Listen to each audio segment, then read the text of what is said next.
les élèves ont surtout retenu le côté solidaire de ces organisations, le fait que ça renforçait des liens sociaux, que ça jouait un grand rôle par rapport à l'insertion, en particulier des chômeurs de longue durée ou des personnes en difficulté d'emploi. Donc sur le modèle social de demain, on peut souhaiter une société fraternelle, une société relativement juste, un peu moins inégalitaire, et qui ne laisse pas de personnes sur le bas-côté de la route, en sachant que cette société elle est quand même encore appelée à se développer, à innover et à progresser socialement.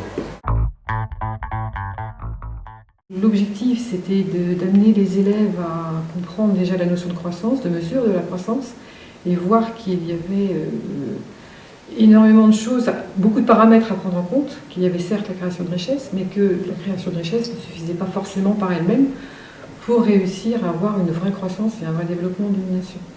Et donc au cours de ce débat, on a bien vu ressortir justement que la création de richesse c'est important si on veut pouvoir avoir également un développement humain et un respect donc de l'environnement. Dans la croissance économique, telle qu'on la conçoit actuellement, ce n'est vraiment que la richesse. C'est vraiment la richesse créée, la production. On ne se base que sur ce critère. Alors que la notion de développement, d'ailleurs on le voit bien nous en cours avec nos élèves, c'est toute l'autre dimension, la dimension humaine, et qui manque totalement, et je dirais cruellement, par rapport à la dimension de pure croissance telle qu'on la conçoit actuellement.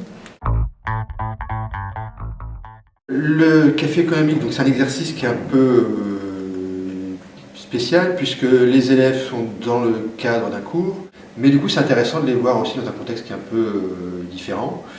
Et malheureusement c'est des expressions de leurs opinions qu'on n'arrive pas forcément à voir quand on les interroge en cours. Donc de ce côté-là c'est intéressant de voir leur position par exemple sur l'effet des machines, sur l'évolution de l'emploi, etc.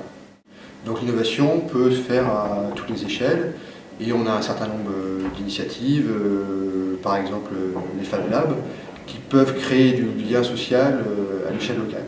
Après j'ai l'impression que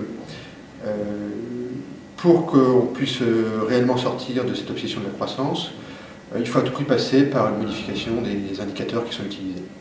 Autrement dit, si le PIB reste le principal indicateur, celui auquel il est explicitement ou implicitement fait référence la plupart du temps, toutes ces initiatives vont paraître marginales, peu importantes, leurs effets vont être sous-estimés, alors que même si c'est au niveau local, la multiplication d'initiatives au niveau local, ça peut créer des changements de société.